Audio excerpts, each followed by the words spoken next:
I'm in my civvies, as we say in South Africa, or my casual clothes.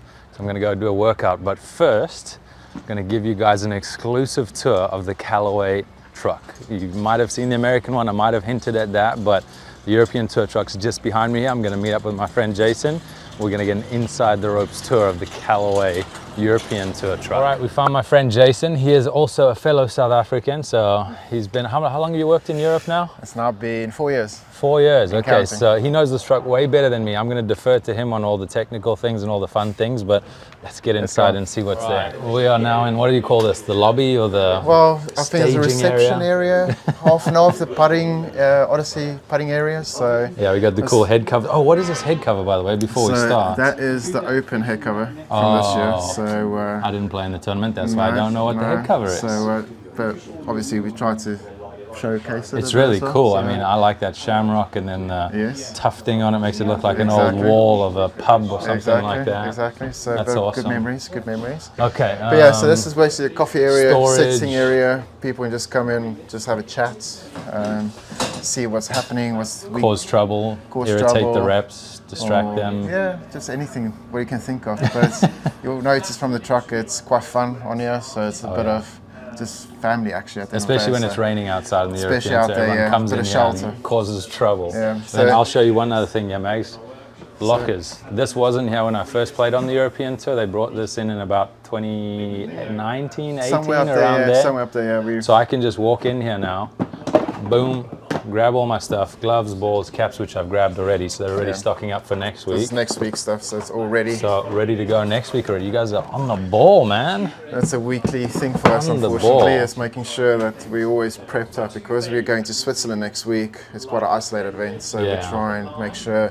How many reps typically go to an event? I would say, well, we got 2 reps, me and Scott, and then you got 2 technicians. So we're normally about 5 or so. Okay. And is Switzerland the same 5, or are you going to have less? It'll be actually 1 extra from America. We get Brock over from America next week. So we got 6 next week. So okay, so you got tons of hands there. Tons of hands, but you are ahead of schedule already, so as you said. So because next week we got Switzerland as well, might be a bit cold, so players be obviously looking at some willies, some soft goods. We got the goodies here. See anything? Same design, similar to last year. Nothing too crazy. Nothing funny, no. I've got about 27 pairs of these, by the way, because as he's laughing, every golfer shows up to you, oh, I didn't know it was going to be cold, I need a pair of gloves. But no, I did bring my gloves this time today, and I have got a beanie, so I won't be irritating you this week. So yeah, normally, like I said, it's just a reception area, so receiving the player, getting him all his stock, make sure to have a little chat, and then we can try and work out from a player from arriving on Monday, maybe what he wants, what he needs. Need a driver, or putter, or check my irons, reshaft, or regrip. So we'll go in this area here, what is in here? This is all. So this is the workshop area basically. So you got a shaft rack in here. Oh wow! From top to bottom. I can't tell you estimated value of it, but why don't you guys have logos on? You just know what they are. So no, we know where. We've got a obviously shaft wall, so we know from this chart where it looks a lot cleaner, I will say, rather than little stickies on there and stuff. So manufacturers, if they did come on you, they pull a shaft. The Fuji shaft is not normally on the top 10 says. Okay, that was my old shaft. I got a warm feeling for that pod. So this is quite just a little pick zone for us, and then so you were saying, I mean, shafts are expensive. That's probably the more expensive part of a golf club, right? It's probably it's almost like it's the work machine of the golf club, so it works the head obviously. So that needs to obviously work with the head. So that's when you guys go for a fitting. Crucial element in this. Make sure you have the right shaft. That's the most important thing. And then if you come in here, we got obviously from the gripping station, which probably gets used quite a lot for some fresh grips on there. So it's probably the most used, that in the loft and line machine. That's probably the 2 items I use. So busy in this area, in the forecourt, I had my grips done in America 2 weeks ago, so we're all good. We on hand basically every week with fresh grips. Players obviously changing loft and lines, obviously if there's maybe a swing change or checking them, because when we travel, our golf clubs get banged by the staff on the flights, and we've got to make sure that they're still in the same place. Exactly. So, and then driver hits, obviously you know as well. Playing altitude. There we go. Playing, say in Scotland, you might need a little lower loft. Lower flight, higher flight. You can see from left to right, 8.5 all the way to 10.5. Most of the drivers on tour, we got true loft measured on every club. So which I don't think get that in retail, unfortunately. Well, everyone watching this goes, oh, you get the tour heads. Can I get a tour head from you? Guys, all the heads are the same. That's the only difference. You can know exactly what it is, 9.8, 8.7 degrees, 10.2. So when he's building a club, he knows, okay, this player likes to see the club face a little bit open, so they're going to go lower loft or high loft and then bend it away like this in an open setting. So there's different things that they can play with that maybe your normal person in a shop can't do, right? We do get tour model heads on here, which obviously is only for tour, which is obviously, it looks like a standard elite driver, but it's a triple diamond T. So it's just a different shape. The face is designed a bit differently for a player specific. So this one's not at retail? They not can't at retail, buy this? no, so they can't buy these. So there is not a lot of these going around on tour. So what does the T represent? It's just the design of the head. Okay. So it's a bit smaller, a bit more compact as well. So it's a 440 around about cc head. So it's a bit more smaller for a guy that it's almost. So what is the standard triple diamond cc then? 460. 460, okay. So we're about 460. So it's like it's almost halfway to a mini. Yeah, it's almost like going into mini. So someone that just wants to look at a smaller, compact head, and maybe hits a bit high on the face. Okay. So well, that wasn't ready for me in November when I tested. So maybe I need to test something like that and have a look. Possibly. That's awesome. And you got grind wheels here. What is this wheels, for? So Monksy, you'll get on the grinds depending on obviously if you got firmish conditions to play on, or if you got for the wedges, you're saying to grind the wedges basically. Okay. So I know. What are the other applications? I see you guys with the shaft sometimes, like scratching up the shaft. Just prepping the shafts, So that would be the only other application to use this as well. Other than that, it's just there to make sure that if there's a grinded player that needs to be a grinding work done on these wedges. You guys have the capabilities on the road. That's basically just grind, buffer, and then just finishing off it basically on this side. And then if you look at all kinds of little cogs and plugs and things over there, I see. So if we go... Ooh, wedges. This is going to be fun. This is obviously the wedge drawer. That is awesome. So from a weekly's perspective, you probably as well. I switch often, You switch often as well. Probably, we look at 3-4 weeks maybe. Yeah. Change wedges. I brought one set for my 4 tournaments coming up now, so that makes sense. Most players would tend to have 4 to 5 weeks. So we would say we changed to the new Opus SP wedge in Germany, Munich.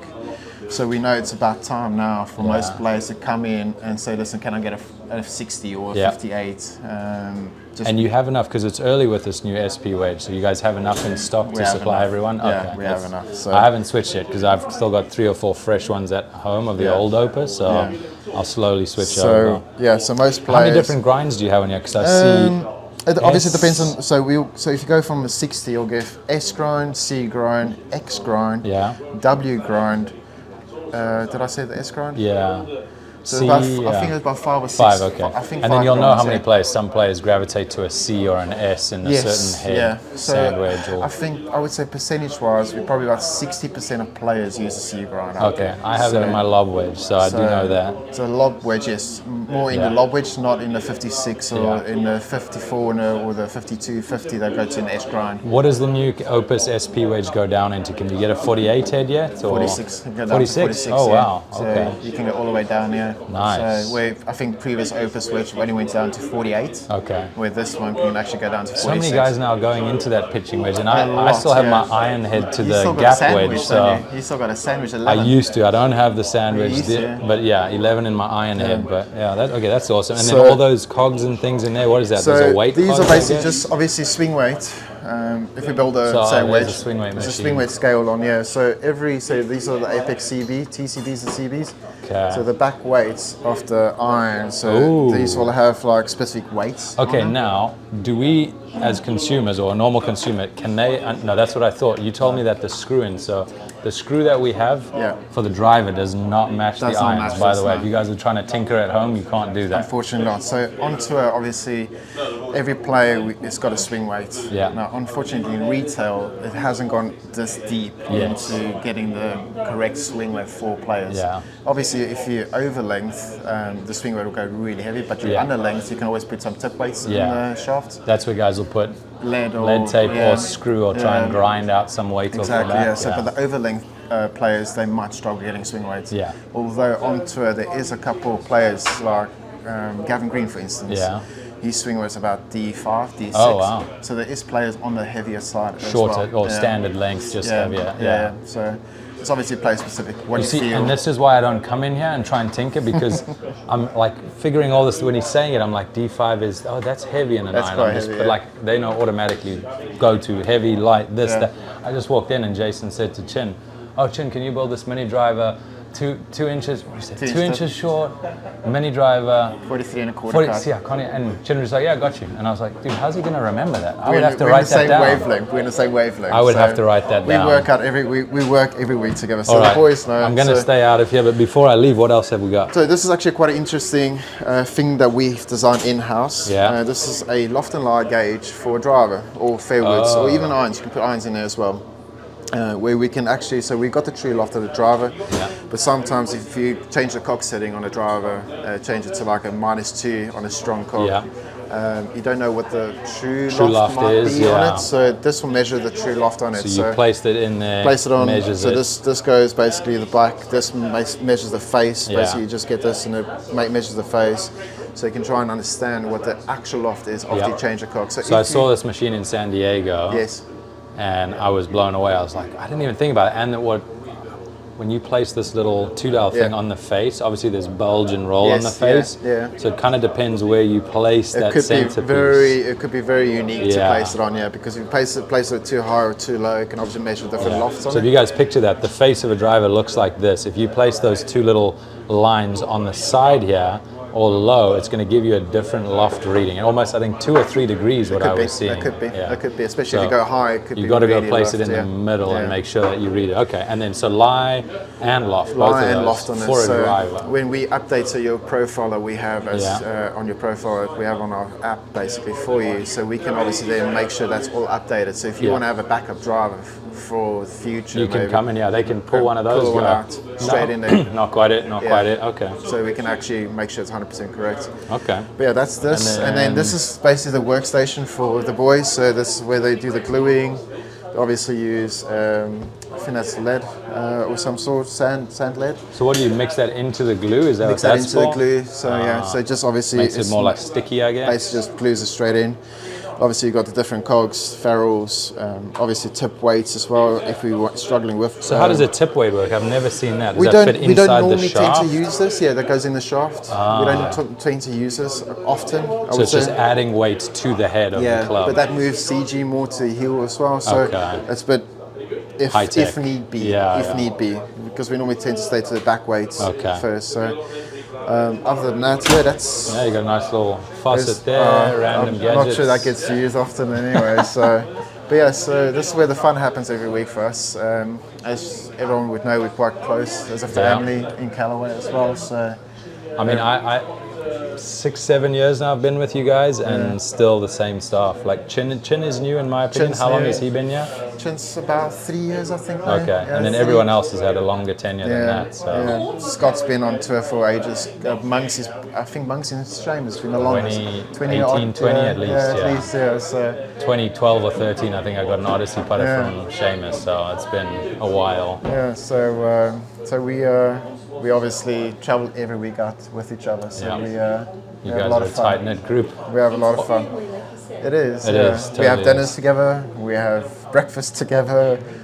But obviously, we travel together. It's fun every week. So the fun weeks must be when you go to like Singapore and Asia and those faraway places. South Africa one. South Africa. We'll be there soon. A few months away. We've got Nedbank coming up. So that's when the fun happens. Yeah. And that's where you guys have to manufacture your own things, because you don't have this wonderful facility. Have this, so that's when it comes out. down to us. What we send down there to try and manufacture behind a So in that setting, what do? You build a lot of clubs beforehand? Pre-build, we pre-build. So that's why I see in the airport with like 2 big luggages. Normally like that, and the sweat's just dripping down as well. So and the immigration guy's looking at you like, or customs guys what's like, he got in this? Why do you have $100,000 worth of golf clubs in here? That's like, when you say no speaking English. No English. No. All right, and then what's that conference area over there? Can we check that out? Yeah, come on. I'll show you. So it's basically just where we sit down. Okert. Okay. How's it, bro? How are you? Good. Just gonna show. Ooh, going into the war room. This is the boss. This is the there he is. This Garby is is Ian in. Garbett. He looks after us. This looks...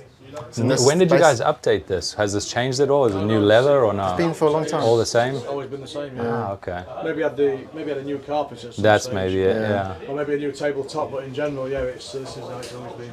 Yeah, so this is basically where we just have meetings Monday mornings. What's all this? We got protein, We we're need being to try and stay healthy here. fit. I mean, Dylan, we're trying to So working look out, like you. eh? So That's awesome. So yeah, this is what, just for meetings just for and meetings, hanging out, coffee. coffee, or if Garby's got meeting with managers. Yeah. Meeting managers, or Monday morning meetings where we meet and discuss the week and Yeah. talk about players and What's going on? Just a private space for you guys to operate. Oh, I see there's a TV and everything, so you can do productions and... your uniforms. Yeah. Yeah, so we do a weekly uniform. So we're all the same, make sure we're all up, I love it. try and look the same. So everyone can obviously tell us apart on the range as well, so it makes it easy for everyone That's to know. also true, yeah. If you've seen one guy in the morning, you know what color you're looking for. Exactly, yeah. Tons of tour bags. Why so many tour bags? The guys switching to new ones now? So, or? I mean, on tour bags, sometimes you get lost luggage. Yeah, So true. it happens. So I try and have a couple fresh ones on here just for if a player maybe wants to change a bag or if he wants, because we normally try and, I'd say maybe twice. 2 a year, right? Two a year, if anything. And then just have one on here. And use it for, I guess you take it out on the range to showcase putters and clubs. So Seamus has a couple of Odyssey bags, so he'll use that as go on a putting green. So, but yeah, this is basically just almost, I would say, storage as well. We have to utilize because this truck goes a lot of places. And then what happens to this truck, which everyone doesn't know? You've seen the outside. Can you figure it out? It goes... sucks together, both sides of these walls come, and it's only what, like an 8 foot wide, 7 foot wide it's basically space. got two pop-ups on the side now. So when this comes in, so these will actually go literally upwards on like top a of each triangle. other? Yeah. Oh, it goes up. It goes up like a triangle. That's cool. So it just folds up like that, and then that basically just closes in. So, and then we obviously. And who packs it? Is it the driver that packs it, or you guys clean it up? Ooh, okay. So there's a lot of hard work behind the scenes as well. So that's why when they text us, they say the truck is rolling at 12 o'clock going to Switzerland. That means get your ass in here, get your clubs, Get your stuff. and get out. So you need to pack up. There's a lot of things happening behind the kitchen, All right, well, we don't want to keep you because you got to start that process soon, but thanks a lot for the tour. Thanks for popping in. We'll do the American one in the future when I get back to the States, but for me, this one is super cool. We've run into Seamus, who is the head Odyssey rep on tour, and he's told me there's a magic little pocket behind us. So can you show us what's in there? Sure. We keep couple of drawers of some putter heads here. So you can see it's been quite busy this week. Different head covers, different heads. And inside are heads. So what's the deal with these heads? Why do you have them in here? Or well, we get about 60 or 70 players using a putter every week, so we keep a broad spectrum of options. So we've got everything from like a face balance, that's a limited edition giraffe head, so because it's called giraffe because of the long hosel. That's cool. And then we keep some like square to square heads. Sometimes. Okay. So this is the exotic section, I feel like. Yeah, for instance, that one's not got an alignment line. Okay. And then various other ones have, and we've got some blades. And then we've got so you'll some find a older shaft ones, and you'll build this for someone if you want something specific. We're built to specification, and then say for instance, we've got another drawer. I was wondering what was behind here. Exactly, yeah. So say for Tons instance, of covers. there's a John Rahm back up there. Ooh. One of his, there we go. His Rossi. So we keep that just in case. That's the old BMW head cover from last year. Yes, and there's the open head cover. Wow. There. So yeah, so just various options, wide spectrum of heads. As a player. How many heads do you have on the putting green? So he has two bags. Two bags, just over there. Yeah. Yep. So 30 putters we probably put out there, and then we've got another 60 or 70 heads there, and then we'll rotate it through the year. We get some new heads come in. We want to get feedback from guys like yourself. Okay, Ran, I'll put you on the spot. What is the most amount of putter changes you've seen in a year from one player? Can you think of it, or do you know? What do you think the most is? Maybe getting near double figures, maybe. 10 or 11 putters in a season. But yeah, well, I've been out here a while, so. Yeah, but still, that's crazy. I think the shortest I've gone between putters is like 16 months. Yeah. But then we've also had a player who's maybe not switched for years. Yeah, true. Brand Snedeker, he's had that Odyssey from like 2001. There's a guy, Soren Kilson's probably the classic one. He's stuck with his Rossi for forever. So. I mean, that's my goal, is to stick with the putter. Odyssey guys have got me dialed in, so I haven't switched in yeah, 16 months, probably 2 Yeah, years before that. pretty So good, I'm consistent. All right, guys, I hope you enjoyed that. Bonus reel for getting Seamus there with the putters. I didn't expect to see him in there, but hopefully you saw all those cool little driver heads, all those drawers, all those gizmos, gadgets. It's not just a boring old golf club on the range that they hand to you. There's a lot more that goes into it. So now you guys know what it's like going into a tour truck. I'm off to work out right now. I've got to prep for the tournament. We found a swanky new gym here at Belfry. It's a really nice techno gym equipped area. Tons of machines, which I like because my back right now, a little bit tight, a little bit sore from the flight, from the travel. Leg press machine is going to replace my back squat. So you'll see what my workout has entailed here. I'll put it up on the screen and you can check it out. Yeah, you're always going to take it easy. No, I'm going to push really hard. It's a little bit better on my back having the support from this machine. So we got those leg presses, opposite a little hip psoas movement. Let's get into this workout, baby. After a little warm up, I got to go stretch first.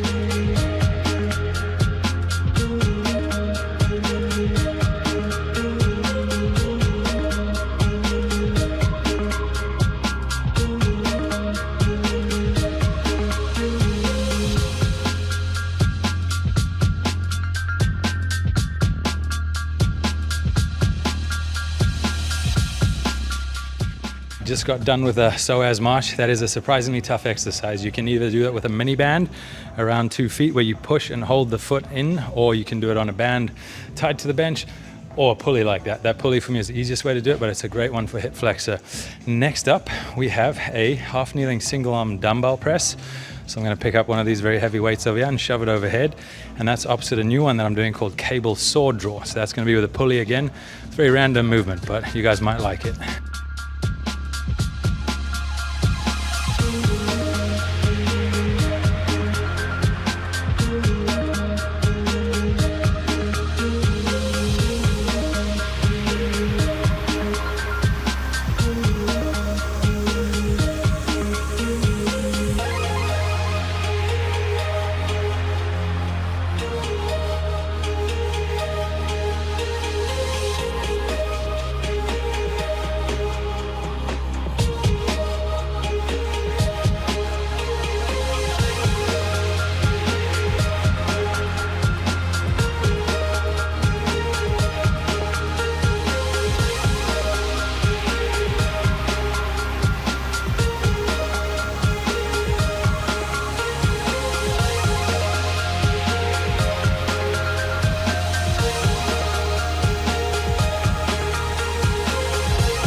All right, I hope you guys enjoyed that. I realized on one of my final exercises, the knee down, pal off press, it shouldn't have been a press, it should have been an overhead press. So some days you get it right, some days you don't. I also added in abduction and adduction on those machines. Those techno gym machines are really cool, really good. So I managed to do 2 of those and 2 pal off exercises.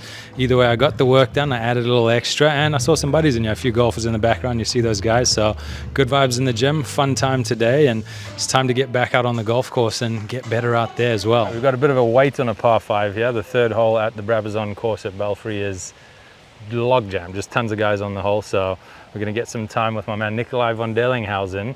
First random fact here, he was the one that pushed me to get this new Osmo 3-pocket camera. So you guys can thank him for the much better production, the much better footage from the camera. You're welcome. So yeah, thank you. You were a big push for us to... It's so much easier, isn't it? It's so much easier, so much better. The 4K, we were working on 1080p before that, so definitely a step in the right direction. I actually did 2 tournaments filming myself, Scottish Open and John Deere Classic, and it was totally doable. I was like stressed. Maggie's... I actually saw you at the Genesis. I was driving out the golf course and I saw you walking down the first and you had the thing in the hand. And I was like, you got it. That's thanks to you. You told me it's going to be easy. The camera's going to track. It's going to do all those things. But yeah, thanks a lot for that. That's a huge help. We've got time to kill here, so I thought we might as well dig in. I think the most obvious question, the easiest question, everyone always says, how has your life changed since winning? He won in Austria earlier this year, so how's your life changed? Everything must have been different. Now you're just flying private jets everywhere, right? How does it work? Yeah, I mean, it's certainly easier flying private. No, just kidding. It hasn't really changed that much, to be fair. I mean, it makes life easier. I mean, you won last year in Bahrain, right? So you have the security of having a card for the next 2.5 years. I know I'm going to be in the net bank. I know I'm going to be in the final now as well. So just because I'm 32 now, so we're thinking about having family children, planning, and stuff. So that makes life a lot easier. So your short term, you're planning for the year, what tournaments you're going to play in, and then also your long term, because you've got a 2-year exemption, 3-year exemption. It's correct. Those guys that don't know, what do we get? The rest of the current year plus 2 years. Yeah. So he's got a safe job now for 2.5, almost 3 years. Yeah, so that he's certainly happy. Helps. Yeah. No, that's the feeling that everyone describes it. They're like, oh, so like all the sponsors must be coming for you. It's life kind of goes on. That's the one thing about this job is you do well one week, the very next week we all start at even par. We've got a brand new tournament. So I think that's the one sort of misconception people have. They just think, oh, your life changes all of a sudden. Like even when I won on the PJ Tour, it was like, same thing. Like you have some sponsors, you keep those sponsors, you make them happy. And it's more like you have these what is it, 90 minutes, maybe 2 hours after the tournament. You have to do all the media euphoria, stuff. high. And then you drive somewhere else. You go to the airport maybe, and on Monday you're kind of in, like in my case it was KLM, so I'm in Holland already. Okay. What am I doing here? Okay, you got tons of people. Hey, well done, and you're like, you kind of get distracted the next week because so many people are congratulating you. And it's nice to feel that, but hang on, buddy, I need to focus on the tournament check because I got to beat you this week. Don't want to get too high. Don't want to get too distracted. Yeah, certainly. Yeah, but all right. I mean, it has. If it changed for the better, for sure. What about the mental side? Like, do you feel you gain confidence from it, or mental clarity, or I belong now? Like, what sort of element there have you used to maybe push you even further into a better performance? Was there anything you noticed there?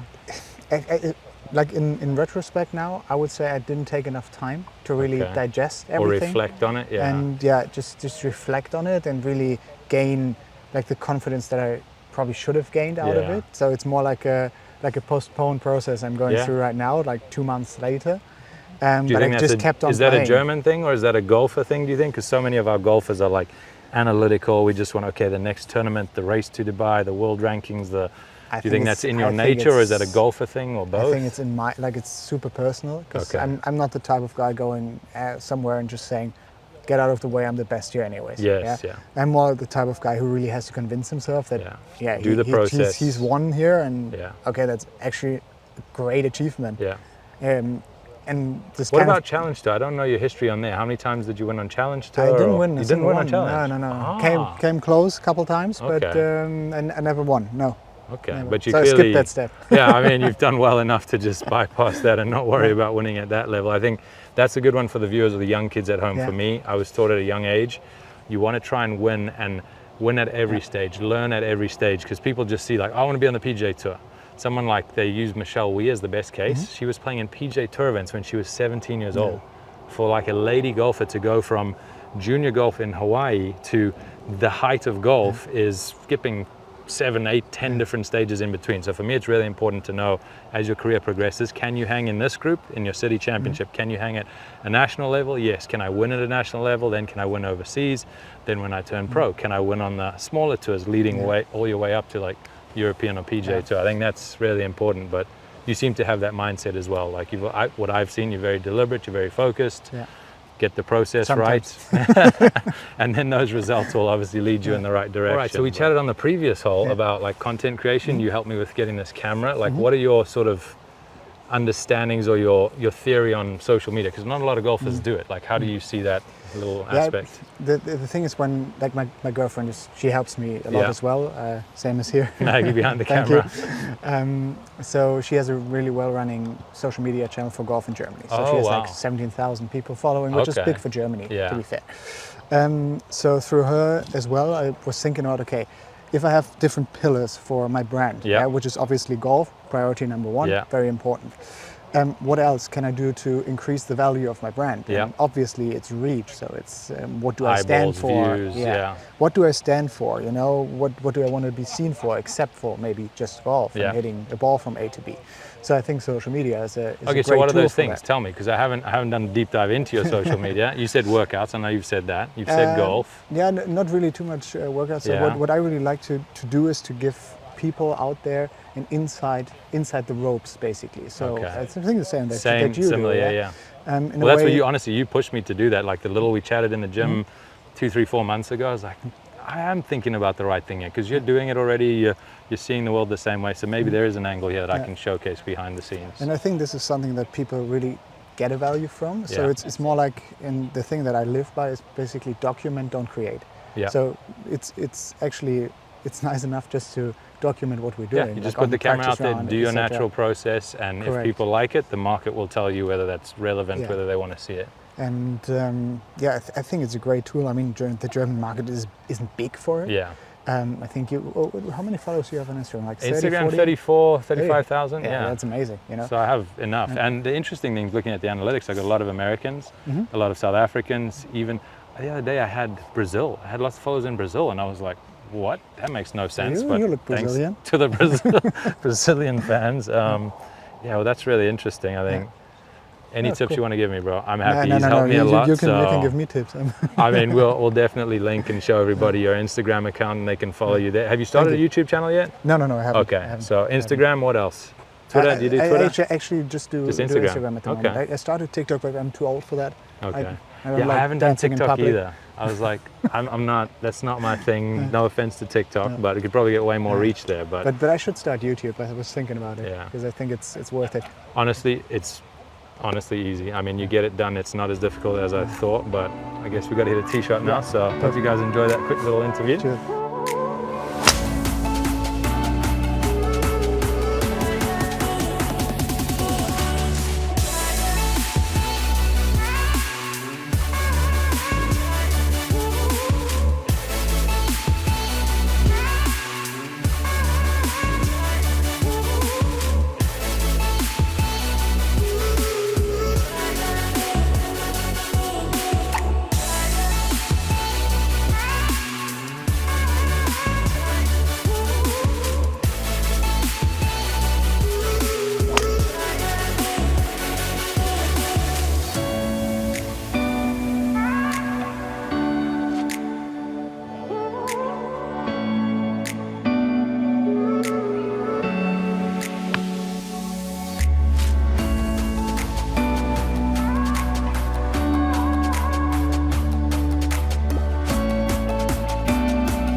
Here we have Julian Brun on the tee, the Frenchman that lives in Prague. Played golf at TCU University in Fort Worth, Texas. 7-9 on the way here, Jim.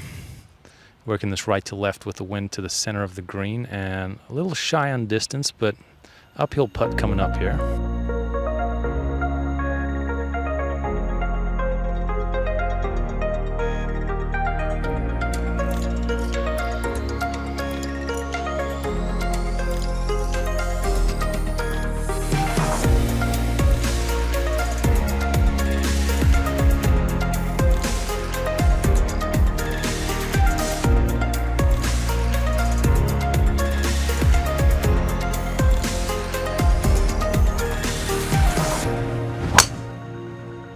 There we go. He's hit a beautiful 3 with slight fade. Should hold on to the right side of the fairway. Got my man Julian Brun here. What's up? Julian and I go way back. He was just reminding me. I thought it was his sophomore year that he did really well in NCAA play, but no, it was his freshman year. It was my senior year in college. I'm much younger than you are. So much younger. Much younger. I'm the old guy now. I'm the old dude trying to do YouTube over here. But no, I went to the University of Texas. He played at TCU in Fort Worth. So a Frenchman going to Fort Worth, Texas. What was that about, dude? That's just luck. I mean, one of the French girls was playing there, and she knew very well the coach, and we kind of met and stuff, and you were a top player in France, so they were like, I got lucky. Got lucky, man. It was great. Got to play great tournaments, good experience. I loved it. It was the best years of my life, I think. I mean, college. I like to think college anywhere in the world is going to be like your best 4 years, right? Because you're just out there discovering, having fun, meeting new people. Yeah. But you had a good play. I was happy in Austin. I was really happy there, but. You guys had a nice group of players. I know a friend of mine, Johan de Beer, was on that team. Yeah, it was great. You had Tom Hoagie, who's doing well on tour now. Who were the other guys that came after me? Because we only had 1 year together. Then after me, it was so following year, Paul Barjon came. Yeah, Paul. So you play with him maybe. He's French, PGA. but he's Caledonian, right? Yeah. But he's a cool dude. I like Paul. We go way back. We went to high school together, so I know him since we're like 15, 16 years old. Okay. Then a lot of French guys came. Some Swedish guy were there. Okay. Italians, a lot of foreigners, which was so cool. Coach Montegill was happy to have the Europeans and the foreigners come in. Yeah. All right, so I remember freshman year, dude, you killed it. You were, I said to you, top 5, if not you were ranked number 1 at some stage in the college rankings. Turned pro, you did all 4 years, right? Yeah. Finished 4 years, came back to Europe, I guess. Did you try Q school in the States? Yeah, I tried. I stayed for 2 years. Okay. So played Q school, didn't do well. And then I played 2 years in Canada while I was up there. Oh, wow. Which was very nice. And then I came back after. Found your way back to Europe. Yeah. Struggled for a few years, and I've been doing well since 2020, but just a long journey. You've been killing it, dude. I mean, we go back to 2011 when you were, I mean, your amateur ranking must have been top 10 in the world as well, top 20 at that time. It's crazy how the game, you go up, down, different continents, different countries, but testament to your skill and your focus and all that. You're still doing it. I mean, you say that I'm old. You've been doing it now as a pro for 8 years? When did you turn pro? No, 2015, so it's my 10th year 10th already. year, there we go. I was going to say 10, but I didn't want to offend you too much. No.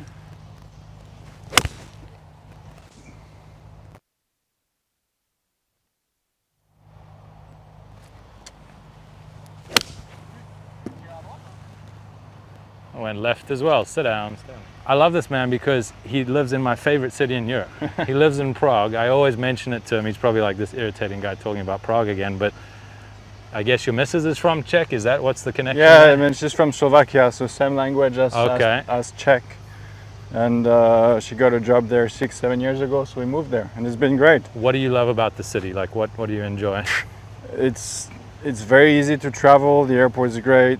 I've been really lucky with the golf course where I practice at. Which one do you practice at? In Albatross. Oh, that's we played Czech Masters. For 7-8 years. They had a European Tour event. Not there. anymore, but it's a great place to practice, and then the city is great. I mean, it's beautiful. You have good food. You have things to do. Beautiful architecture as well. The buildings haven't been bombed in World War II, so it's still old structures. And it's not too big.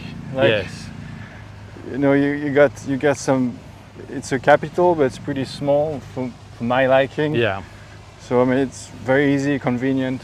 I'm going to come visit you one day. Yeah, you should. When I have a week off, come to Prague. Come anytime. There. I have a couple friends there as well that I've known over the years, but that's one place. If you haven't been to Prague in Europe, #1 city for me in Europe, hands down. It's good for golf. They have 2 golf courses, like top notch. Yeah. Yeah, and you have one of the best cities in the world. I haven't played the other one we played last year. It's really good. So I'll have to come play some golf with you. All right, we're back to chipping now, folks. Hope you enjoyed Julian Brun. See you guys. More insight.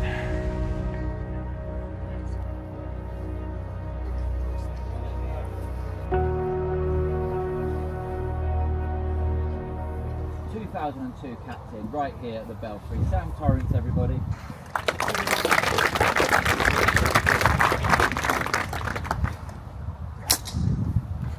Drift. Go on, drift. Go on, drift. Carrot. On the tee, everyone. Sam's partner, Open champion, Masters champion, Sandy Lyle, everyone.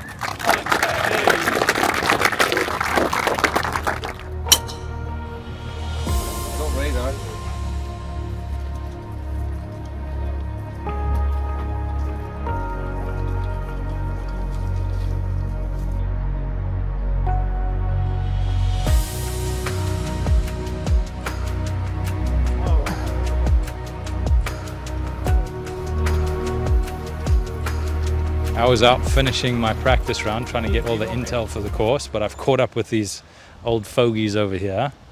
I guess we've got England against Scotland, Ryder Cup, Nick Faldo, Ian Woosnam. I see Faldo's in the right rough right now.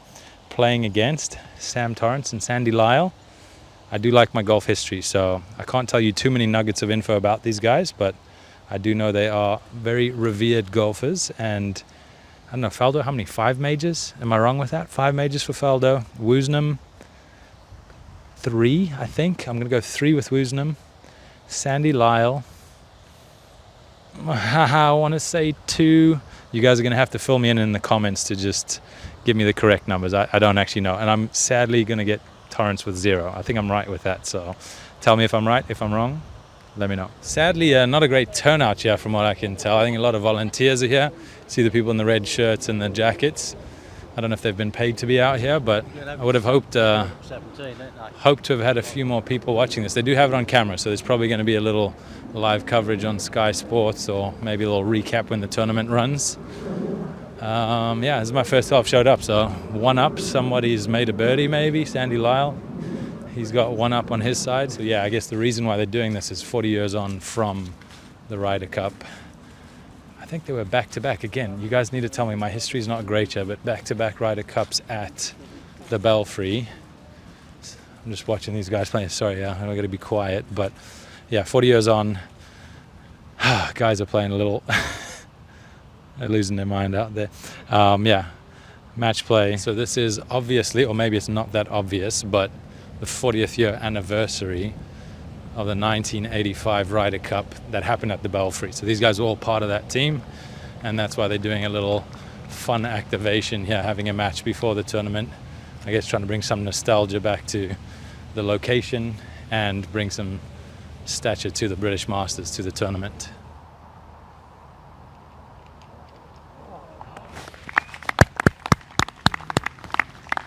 What a putt from Nick Faldo.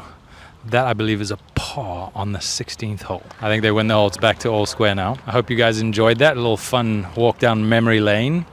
I enjoyed seeing those old boys swing it. They still swing it really well. That was impressive for their age. I hope I'm still limber enough to take a full backswing at that age. But it was a fun little, as I said, walk down memory lane. I hope you guys enjoyed that. I'm going to go get some physio now.